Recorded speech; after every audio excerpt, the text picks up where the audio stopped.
last slide here and kind of wrap us up, but we've talked through some of these points here. I think the top 5 in particular, but I think, Delmarva and this ongoing outbreak offers us or offers growers some really important lessons about things that they can do to really avoid contamination on their operations, regardless of whether they're in Delmarva or elsewhere. So can you just talk us through things that growers can do and what we can learn from this sort of long history and what was learned on the Delmarva Peninsula such that there's not been an outbreak? Yeah, not a problem. Right? I say this and it's like, it's really bad luck to do this. I know, I know. The collaboration and the cooperation, right, with all of these partnerships, right, everybody involved, right, from government to, federal government, state government, universities, extension, the growers, getting together and coming up and looking at what was going on and kind of coming up with these hypotheses based on what we know from food safety practices.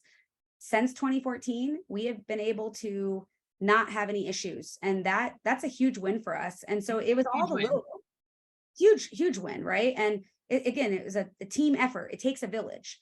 You got to get out there and go see it, and you got to have that back and forth partnership. Through all of this, what we realized is that there were just really simple fixes that we could implement, things that sometimes didn't even cost a lot of money to do. Avoiding harvest, right, when it's due or any kind of precipitation, right? Again, we're limiting that moisture, that likelihood of potential cross-contamination, monitoring our water quality, right? We water test, right? We're constantly assessing our water source, right? Making sure we're trying to prevent wildlife when we can. We're monitoring wildlife, right? So if we see feces, we're making sure we remove them. We're making sure that we're preventing sediment intake by using screens, sand filters.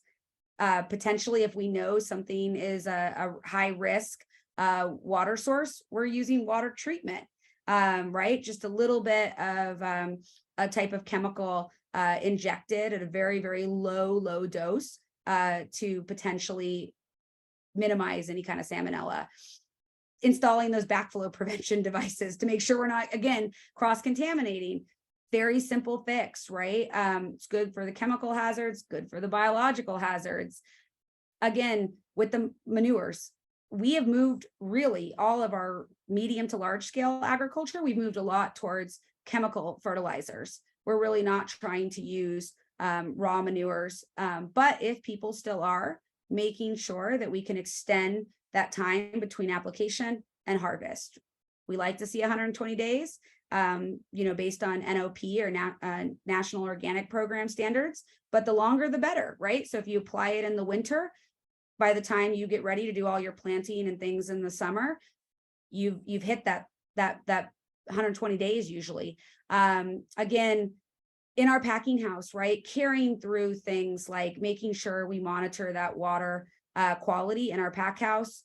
Making sure that we try to reduce those temperatures, right? Just is that a big thing, right? Can we harvest earlier?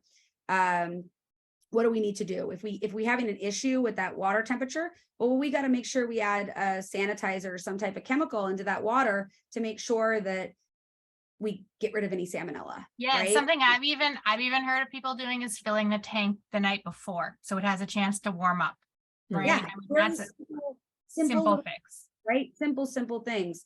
Some of our work, interestingly enough, we were showing, we did a packing house study that was published, and we were actually working with the grower, we noticed, or the packer, that we saw some sort of elevated food safety concerns actually when they were off, when they were down because of the rain or because of whatever was going on with the weather. And then when they'd start back up, we might see some issues. And that was really because they weren't doing their sanitation, their daily cleaning and sanitizing. And so we were like, oh, okay, before we start back up again, we really want to make sure we clean and sanitize those surfaces. Again, making sure we check the quality of our water, making sure, it's within whatever set ranges we've used. So they were very simple types of things, and we got everybody on board. I guess I didn't mention it, but when all this started happening, 2007, I think the last one was held in 2016.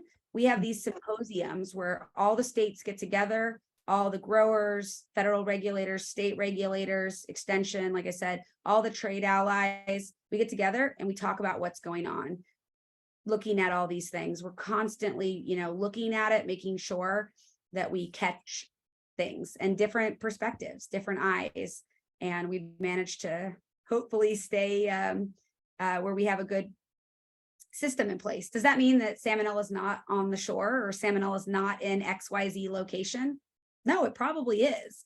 What it means is that we've done a really good job on our food safety program, implementing these best practices to keep it at bay, right? I mean, we're never going to live in a bubble and be free of microorganisms. We're just not. So instead, we have to say, I don't believe in a bad location or a good location. I don't believe in all that stuff. It's really just putting in the practices to make sure you have things in place. And I think looking at what happened in Florida in the 90s, Virginia in the early 2000s, or the Delmarva, seeing now that these places are producing amazing agricultural products and having good food safety programs shows a lot of success. So I'm very proud of everybody. So.